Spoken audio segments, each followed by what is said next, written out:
Ruang sidang Pengadilan Negeri Jakarta Pusat itu tiba-tiba menjadi sunyi senyap.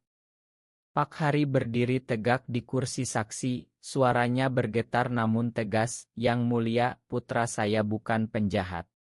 Saya tahu itu karena saya juga pernah merasakan cinta seperti dia." Kata-kata itu menggema, membuat hakim, jaksa, bahkan para penonton yang memadati ruangan langsung membeku. Andi, putranya yang duduk di kursi terdakwa, menatap ayahnya dengan mata membelalak, air mata yang sudah siap jatuh sejak pagi kini benar-benar meluncur. Di samping Andi, Rian memegang tangannya pelan di bawah meja, jari-jari mereka saling menggenggam seolah takut lepas. Semua ini bermula 6 bulan lalu, di sebuah apartemen kecil di kawasan Kemang. Andi, pemuda 25 tahun yang bekerja sebagai desainer grafis di sebuah agensi iklan ternama, baru saja pulang dari kantor saat Rian menyambutnya dengan senyum lebar. Mereka bertemu 2 tahun silam di kampus Universitas Indonesia, saat Andi masih kuliah semester akhir. Rian, mahasiswa hukum yang satu angkatan, pertama kali mendekati Andi di perpustakaan dengan alasan meminjam catatan. Dari situ, percakapan malam-malam di kai kampus berubah menjadi janji temu rahasia di taman kota. Cinta mereka tumbuh pelan, penuh hati-hati. Di Indonesia, nama baik keluarga adalah segalanya. Andi tahu, jika rahasia ini terbongkar, ayahnya yang seorang pengusaha properti terhormat pasti akan kecewa berat. Malam itu, setelah makan malam sederhana yang dimasak Rian, mereka duduk di sofa sambil menonton film lama. "Aku takut, Ri," bisik Andi sambil menyandarkan kepala di bahu pacarnya. "Kalau mama tahu, kalau tetangga tahu kita bisa kehilangan segalanya." Rian mengusap rambutnya lembut. "Kita punya satu sama lain.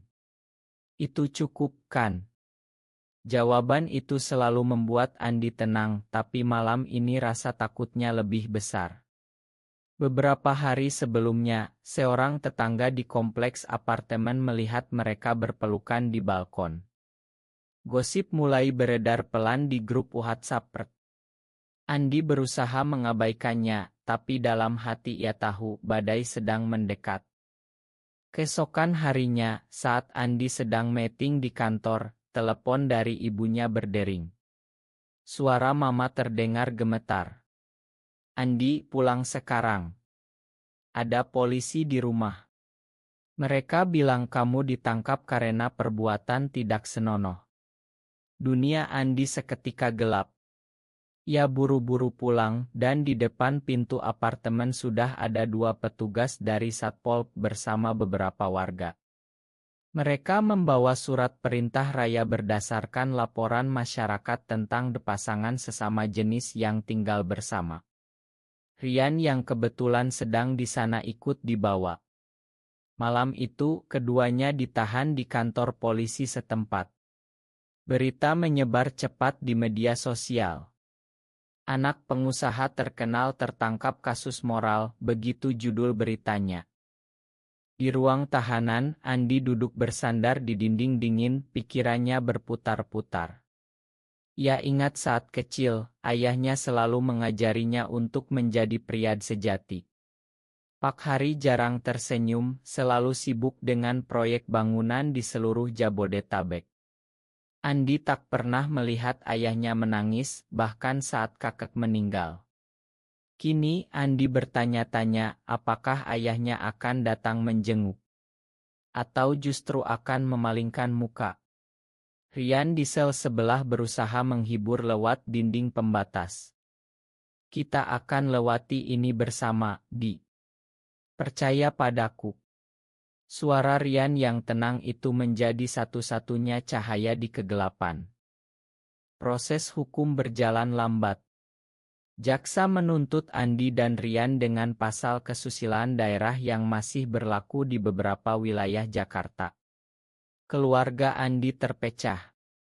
Ibunya menangis setiap malam, kakak perempuannya yang sudah menikah memilih diam, hanya Pak Hari yang tetap tenang di luar, tapi Andi merasakan ada sesuatu yang berbeda di mata ayahnya.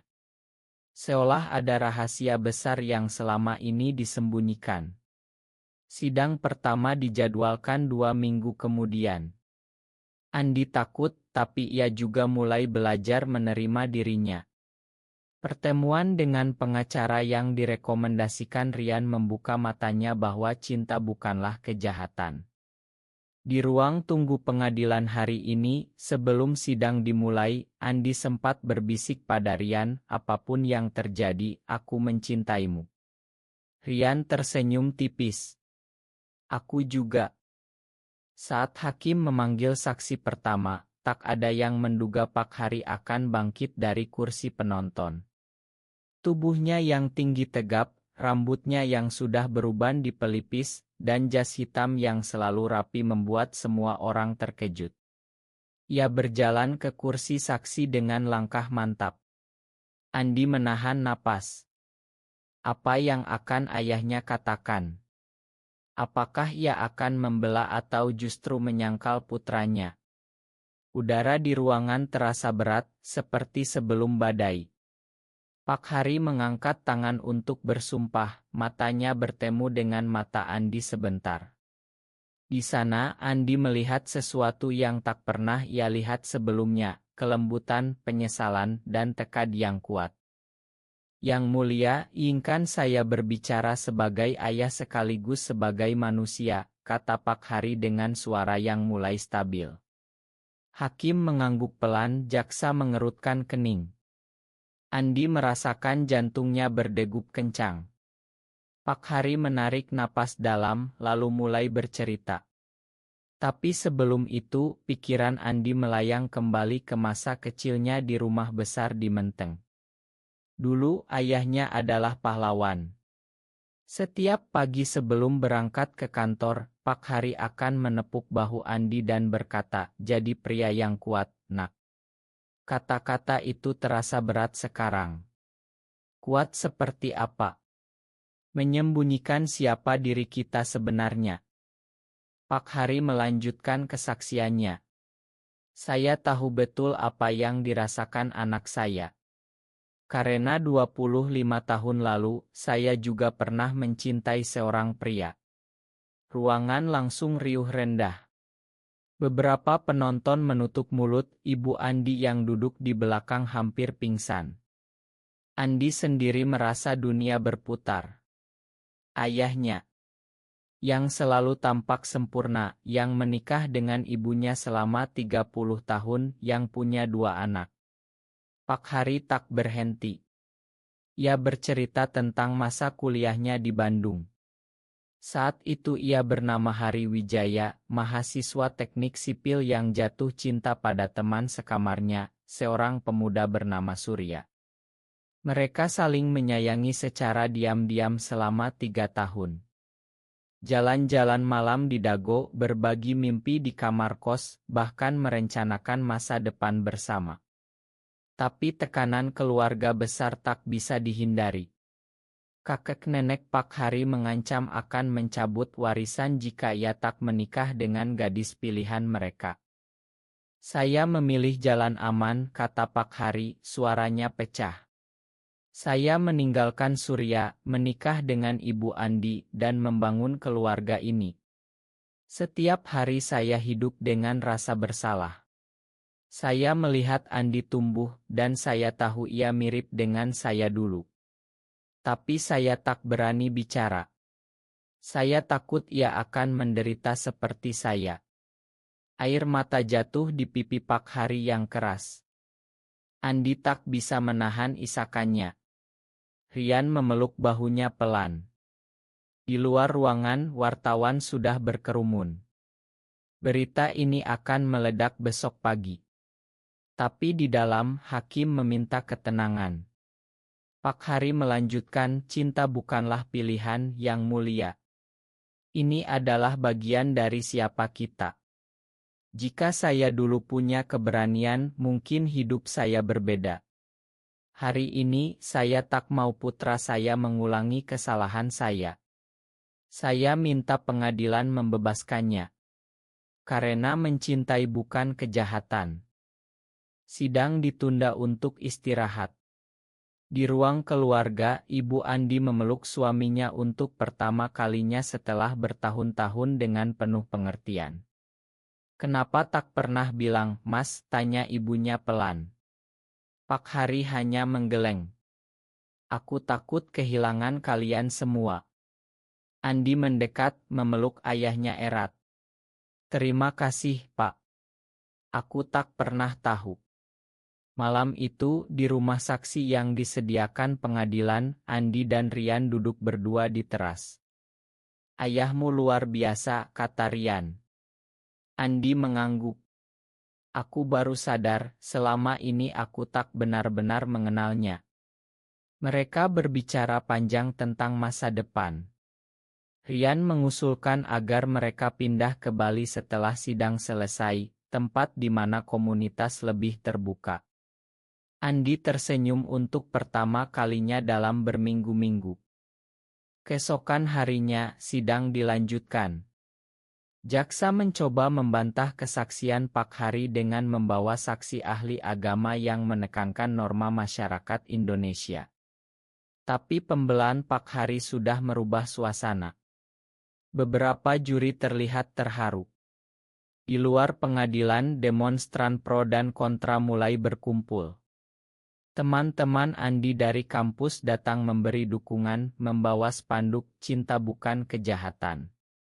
Salah seorang teman dekat Andi, seorang perempuan bernama Lina, sempat menangis saat bertemu.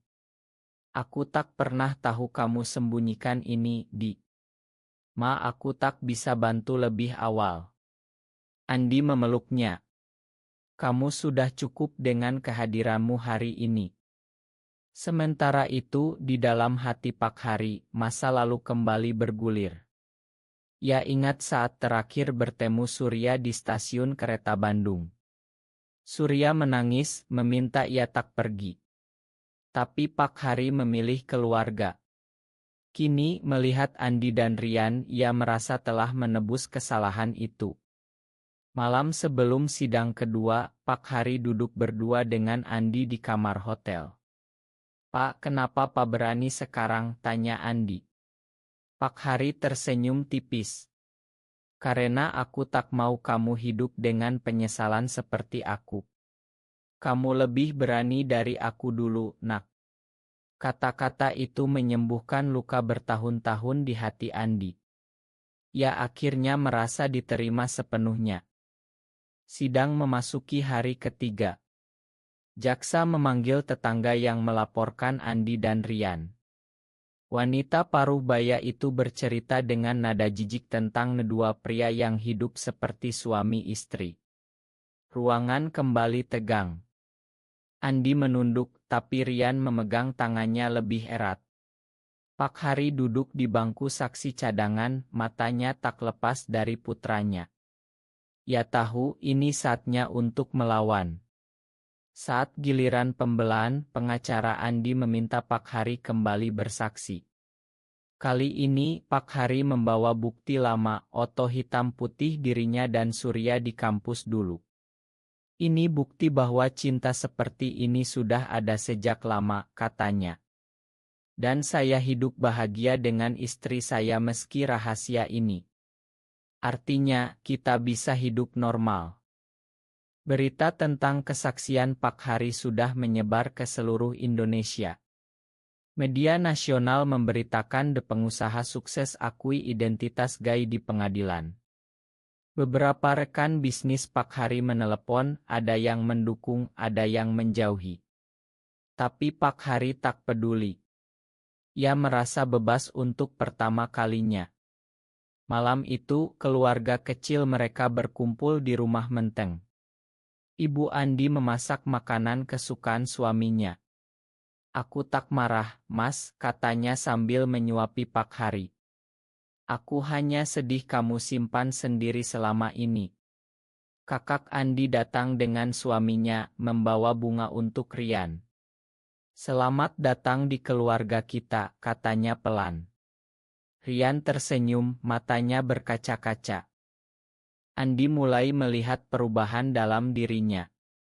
Dulu ia selalu merasa bersalah karena mencintai Rian. Kini, dengan dukungan ayahnya, ia berani bermimpi besar. Ia dan Rian merencanakan bisnis kecil bersama, studio desain yang ramah komunitas di Jakarta Selatan. Kita akan bantu yang lain agar tak sendirian seperti kita dulu, kata Andi. Rian mengangguk setuju. Di tengah persiapan sidang lanjutan, mereka sempat jalan-jalan ke pantai Ancol malam hari. Duduk di pasir sambil memandang lampu kota, Rian berkata, apapun putusan hakim, aku bangga jadi milikmu.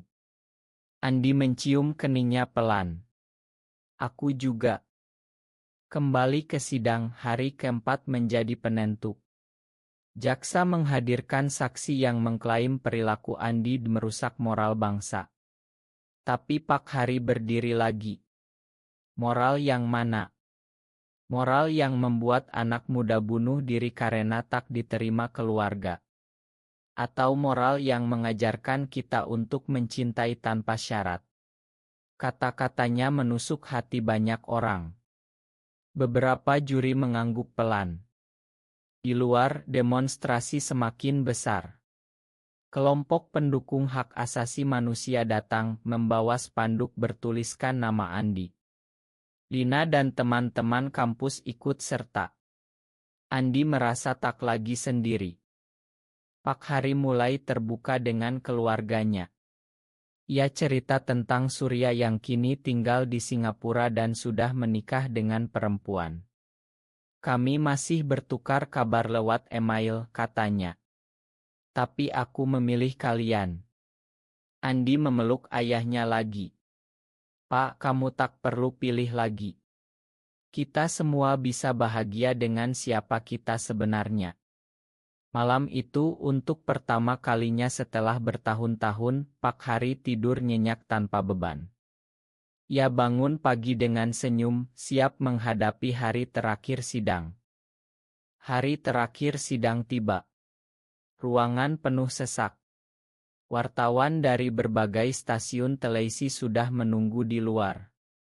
Hakim membacakan ringkasan tuntutan. Jaksa masih berkeras menuntut hukuman 6 bulan penjara dengan masa percobaan. Pengacara Andi membantah dengan kesaksian ahli psikologi yang menjelaskan bahwa orientasi seksual bukanlah pilihan dan tidak merugikan masyarakat. Tapi semua mata tertuju pada Pak Hari yang akan memberikan keterangan penutup. Ia berdiri lagi, kali ini dengan suara lebih mantap. Yang mulia, saya tak minta pengadilan membebaskan putra saya karena ia anak saya. Saya minta karena ia manusia yang berhak mencintai. Saya sudah hidup dalam ketakutan selama 30 tahun.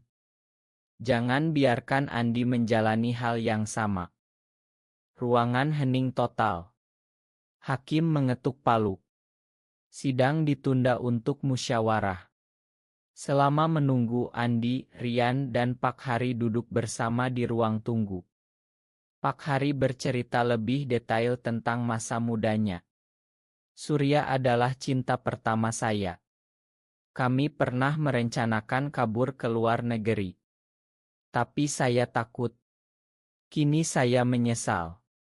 Rian mendengarkan dengan hormat. Terima kasih, Pak. Karena Bapak, Andi tak perlu menyesal. Andi tersenyum. Ia merasa telah tumbuh. Dulu ia selalu menghindari konfrontasi, kini ia siap menghadapi dunia. Saat hakim kembali, semua orang menahan napas.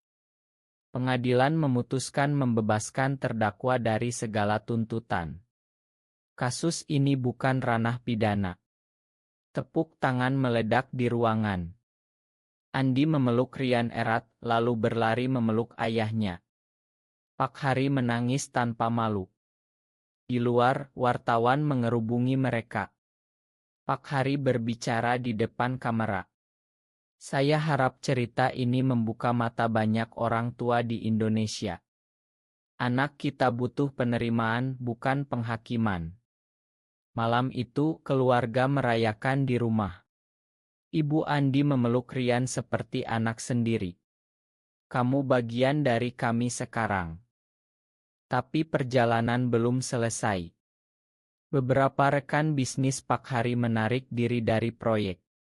Media konservatif menyerang.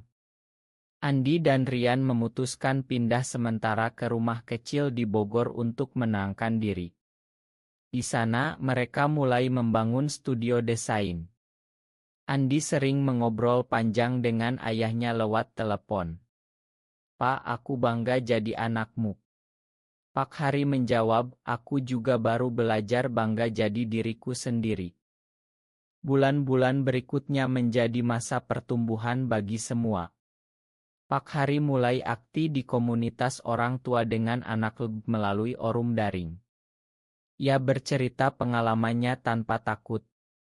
Andi dan Rian membuka studio mereka resmi, nama Rainbow Design langsung ramai dibicarakan. Lina menjadi mitra bisnis mereka. Suatu hari, Surya menghubungi Pak Hari dari Singapura. "Aku dengar beritamu. Aku bangga padamu, Hari." Percakapan itu menyembuhkan luka lama. Pak Hari mengajak Surya bertemu saat ia berkunjung ke Indonesia. Mereka bertiga duduk di KAE, berbicara seperti teman lama. Andi ikut serta, melihat ayahnya tersenyum lepas. Di studio, Andi sering menerima klien muda yang sedang berjuang dengan identitas mereka. Ia berbagi cerita. "Ayahku mengajarkan aku bahwa keberanian datang saat kita siap kehilangan segalanya demi kebenaran." Rian selalu di sisinya, mendukung setiap langkah. Suatu malam, di balkon studio yang menghadap sawah Bogor, Rian berlutut. "Andi, maukah kamu menikah denganku? Bukan secara hukum, tapi dengan hati kita." Andi menangis bahagia. "Ya, tentu saja." Mereka merencanakan upacara kecil di rumah Pak Hari. Pak Hari sendiri mulai menulis buku memoir. Judul sementara Rahasia yang Tak Lagi Kusimpan. Ia bercerita tentang perjalanannya dari masa muda hingga sidang pengadilan. Buku itu nanti menjadi inspirasi banyak orang. Ibu Andi mendukung sepenuhnya. "Aku mencintaimu apa adanya, Mas." Keluarga kini lebih erat. Kakak Andi bahkan mengajak suaminya ikut acara komunitas. Suatu hari, demonstrasi besar di Monas menuntut perlindungan hak LGBTI. Andi dan Rian ikut serta, memegang spanduk. Pak Hari datang dari belakang, memeluk mereka berdua. "Aku ikut kalian." Foto mereka bertiga beredar luas di media. Judulnya, "Ayah yang Berani Berdiri untuk Cinta Anaknya." Andi merasa hidupnya lengkap. Ia tak lagi takut menjadi diri sendiri. Tahun berlalu. Studio Rainbow Design kini memiliki cabang di Bali. Andi dan Rian tinggal di sana, menikmati hidup tenang dengan dua anak angkat. Pak Hari sering berkunjung, membawa cerita baru dari bukunya yang sudah terbit. Buku itu menjadi bestseller, membantu banyak keluarga Indonesia memahami anak-anak mereka. Suatu sore di Pantai Kuta, Pak Hari duduk bersama Andi dan Rian. "Aku tak pernah menyesal mengungkap rahasiaku di pengadilan hari itu," katanya. Andi memeluknya. "Kami juga tak pernah menyesal, Pak." Masyarakat perlahan berubah. Lebih banyak cerita seperti milik mereka muncul di berita. Pak Hari menjadi pembicara di seminar-seminar hak asasi. Ia tak lagi takut. Andi tumbuh menjadi pria yang percaya diri, siap menghadapi dunia. Rian tetap menjadi sandaran utamanya. Cinta mereka semakin kuat, tak lagi disembunyikan. Di rumah kecil di Bali, Oto keluarga besar tergantung di dinding. Pak Hari, Ibu Andi, kakaknya, Andi, Rian, dan anak-anak angkat. Semua tersenyum bahagia. Pak Hari menatap laut sambil berpikir. Perjalanan panjang ini mengajarinya bahwa keberanian bukanlah soal tidak takut, tapi soal melakukan yang benar meski takut. Ia telah menebus masa lalunya dengan menyelamatkan masa depan putranya. Dan ruang sidang yang dulu hening kini menjadi simbol perubahan. Apakah seorang ayah harus mengungkap rahasianya demi menyelamatkan anaknya meski menghadapi penolakan masyarakat? Benar atau salah?